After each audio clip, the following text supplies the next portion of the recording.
This is E-Commerce Uncensored. Brought to you by Fast Forward Unlimited. We're coming to you fully loaded and exposed with all the strategies and techniques for growing your e-commerce business. Hey everyone, and thanks for joining us on another episode of E-Commerce Uncensored. This is episode number 126. My name is Kevin Manell, and I'm here with Jason Caruso and Paul Chu. Before we get started, I think it's really funny what happened to the last podcast, because I think it's very ironic, and I keep saying this to everybody here, is after we recorded that podcast, which was about not trying to be perfect and publishing content and not knowing what people are going to like or dislike, Jason felt like it wasn't perfect enough for him. So he actually, you won't notice it, but he interrupted the podcast right in the middle to tell us that the podcast was no good. And then right before tomorrow when it's supposed to post, he again says that we should re-record it. No, I mean, okay. So first of all, number one, it's two different things. Okay, the first thing is I felt like I wasn't getting to a destination, and that bothers me a little bit because I like to know where I'm going with the podcast. But after I listened to it, I said, all right, it's not so bad. I just have to give you some shit because you're always telling me that I feel like everything always has to be perfect. I didn't necessarily want it to be perfect. I just wanted it to have a direction and a destination. That's all. I thought it came pretty good though. If you didn't listen to it, go back and listen to it. Yeah, it actually did come out. It did come out better than I thought. Mm-hmm. So, and I don't want it to be perfect. I just wanted it to have a purpose. And as we were doing it, I didn't feel like it did. And people rely on us. Right. This is not like selling sneakers. It should have a purpose and intention just like your content should. Right. And we're going to follow up with that today on today's episode. Yeah, obviously we think this is really important because this is something that we see a lot. I mean, I would say almost 100% of our clients that come through the door have the issue of bogging down when it comes to content. And we tend to get in a situation starting more and more as we become the content creators as well as the marketers. So we see it a lot from a lot of different angles. We have people who came to us who already have content that they've built, and then they come to us and they want us to, step in. And we have a space here, but we don't have like this full blown, video studio or photo studio here. Right. But what we're going to talk about today is that you don't need that. Right. That's right. But before we do, we have to talk about our favorite email marketing platform that Paul's wearing the shirt, Klaviyo. The phonetic pronunciation. Klaviyo. Get it right. It's so funny because everybody we talk to thinks it's Klaviyo. We did for a while. Yeah, so did we. Yeah. Everybody did. If you go to ecommerceuncensored.com/email, you'll get redirected to Klaviyo. You can sign up for free, 250 contacts. I have to check if that's still the number because honestly, that's been the number. I don't know if it's changed, but I think it's 250. One thing that I didn't notice recently is that they do limit the amount of emails that you can send. Right. Which is okay. I mean, if you're using the platform, you should pay for it. But you can send out emails and you can bring in 250 people for free. I mean, you're going to use it. You're going to go over 250. You're going to start making money. Yeah,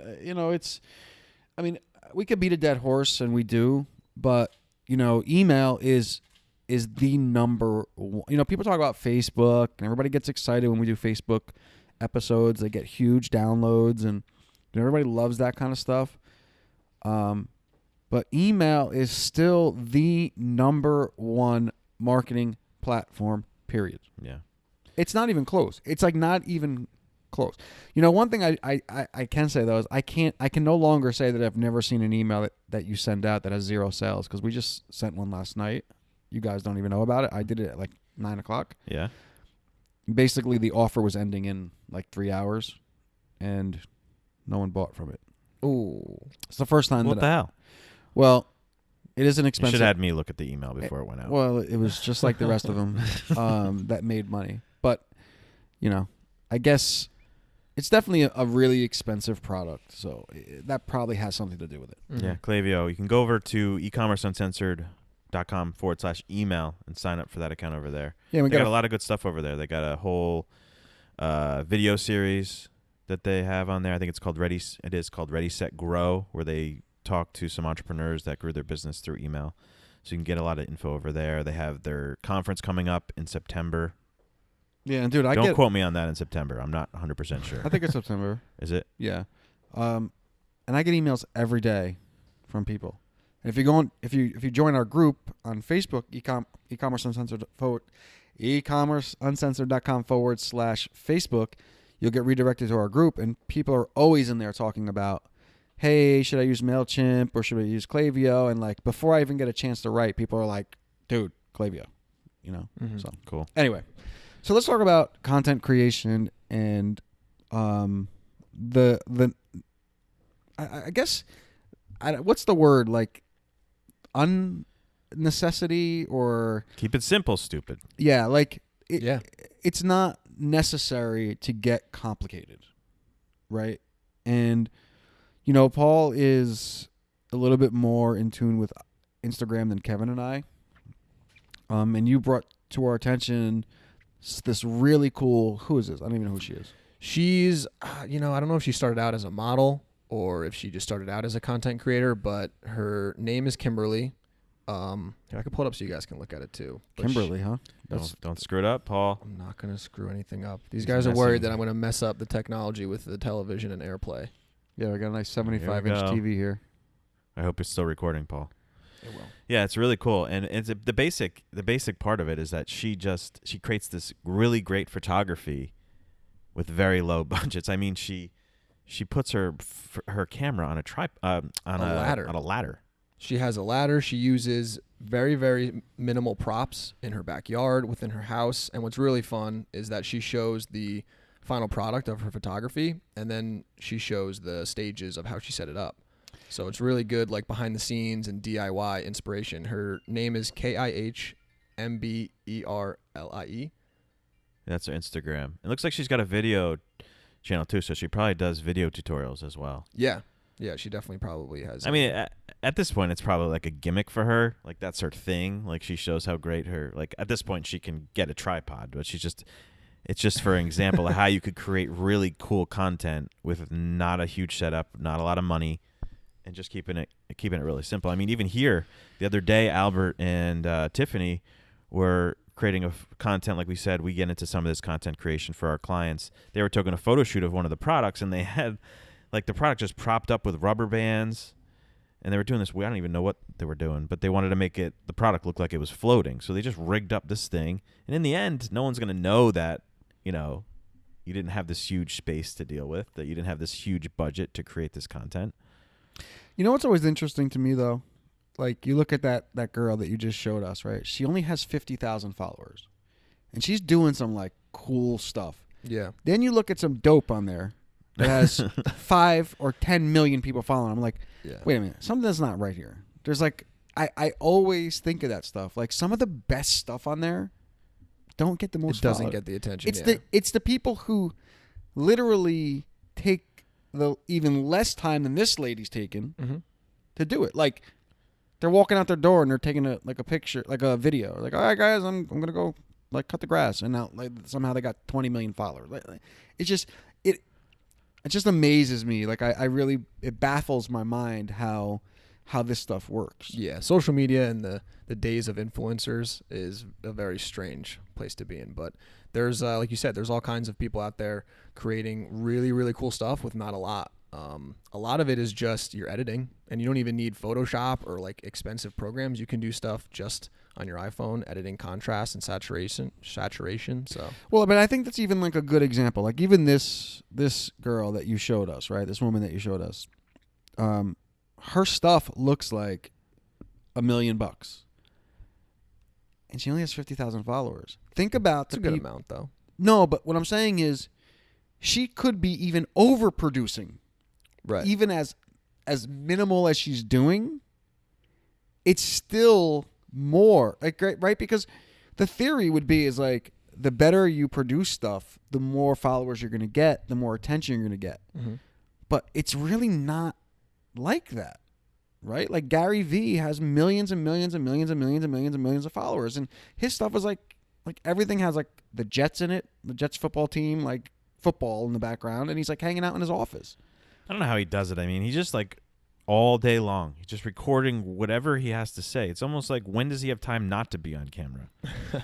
And that's kind of like part of it. It's like you just got to like, and it's hard for us. We've always had that. Like, I've always been the guy who's like, I just want to get everything out there, and I want to be on the story. I want to talk. And it's like a hard personality to have too, is to put yourself out there and be vulnerable for everybody that's going to see you.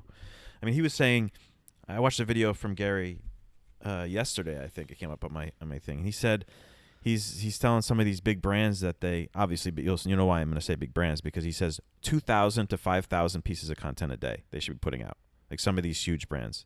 And when you talk about Wayfair, we talked about them on the last episode, how they're publishing 1,100 ads a day. Mm-hmm. Yeah, I mean, think about, we spoke last time. It's like, think about if you took hours and hours and hours to produce one piece of content. How would you ever do that? Mm-hmm. You can't, right? They're just trying. This is like the one time, like we spoke last time, I said more is more, and you guys all laughed. But this is like one of the times where it's okay to throw shit against the wall and see what sticks, right? Like we always say, like, like that's a bad kind of thing to do. But this scenario, or in today's social media, ecosystem, I like using that word. It's a 50-cent word. Yeah. Ecosystem. It's okay to do that because you don't know what people are going to respond to. And trying to be perfect all the time, and we had a couple podcasts ago talking about being perfect. Trying to be perfect is going to slow you down, and it's going to I always laugh when we meet companies, right? It's like, your number one goal is to make money. Right?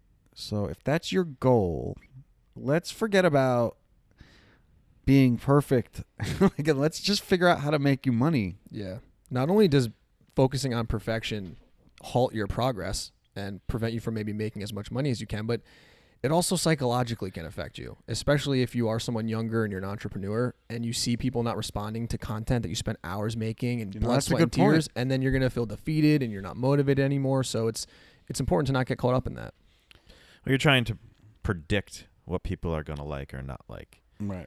And I think a lot of times that causes like a natural procrastination, that you feel like you have so much to do, you have all this content to create, and then you just end up doing nothing. Yeah, paralysis through analysis. Right. And, it goes for selling things. It goes for creating content. I mean, it goes for all of that. And, most people listening to this don't know exactly what their audience is going to respond to. And you'd be much better served trying to figure that out. Tamara was looking at, I forgot what brand it was yesterday. Forgot, but like Tiffany maybe. They had like 100 ads, all with the same image, which is different copy. Mm-hmm. And they're just testing to see what people are going to respond to. And then once they get that info, they start exploiting it. And everything that they do has that info in it. Yeah, copy's a whole nother thing. We're talking about photos and videos. Copy goes down the same road. It's like, don't sit at your computer and stare at a text document trying to figure out the perfect poetic thing to say to somebody. Just get a bunch of shit out there and see what people respond to. I mean, we were just doing some market research for one of our clients, and all their competitors, and they're big players, huge players. I mean, billion-dollar players. So you go on their Instagram accounts, you very rarely see the product, right? It's like every fifth or sixth post has the product. Everything else is like a lifestyle image of like somebody doing an activity. Totally. Yeah, right? The lifespan of those things is so short, like we always talk about. So it doesn't matter. It's about volume. Yeah, and you guys always talk, younger guys always talk about how you don't even look at the posts, you look at the stories. And that lives even less time. Mm-hmm. Oh, yeah. Right? What's it, 24 hours? Yeah. Right. So, yeah, it's interesting. It's interesting because I think it's a conundrum that most brands get themselves into because of the old adage, you have to protect the brand. It's okay to protect the brand, but in digital, it's a little bit different because the brand doesn't live as long. We talk about that a lot. Mm-hmm. Yeah, when you're creating packaging or you're creating a printed material that may last a little bit longer, so maybe you got to like focus a little bit more on that stuff. But this stuff just doesn't last that long. No, and yeah, so I think it's a good lesson. Yeah, I think this is a good follow up to our last podcast. Yeah, the last episode. Yeah. Like you said, Kev, keep it simple, stupid. Yeah. KISS. KISS. It's funny because some of these things, or a lot of these things, you know, keep it simple, stupid. They kind of transcend just one, you know, use of the word. It's like almost like no matter where you use it, you know, your your video, your image. I mean, it's just like you're writing. You know, they say like just write for a third grader. You know, it's like these things they kind of work in a lot of different areas, and it's kind of like the same regardless of where you use, you know, what situation you use an acronym like that. No, you're right. You can apply it to a lot of things. So yeah, use what you have. Don't overcomplicate things. Don't overthink it. You know, use the resources and equipment that you do have, and just try to create as much as you can. Yeah, we even like when we, not to keep going on this, but we sometimes when we're doing a photo shoot, we'll just go find a background on Google, print it out on our color printer, put it down, and then all of a sudden you've got a product that's sitting on top of a wood plank or a slate that no one's ever going to notice that it's not a real slate that's sitting on. When I had the baking blog, right, like we were like learning food photography, and like this big player in the industry, she said, like, just take as many pictures from as many angles as you possibly can, because you'll never know which one will be the one to use. And it makes sense, right? Yeah. Like when I was, it's funny, like I was an electrician helper, right? Like, and I remember pulling wire, and I pulled too much wire. And I said to the boss, I'm like, hey man, I'm sorry, I pulled too much. And he looked at me, he goes, it's better to look at it than to look for it. Right?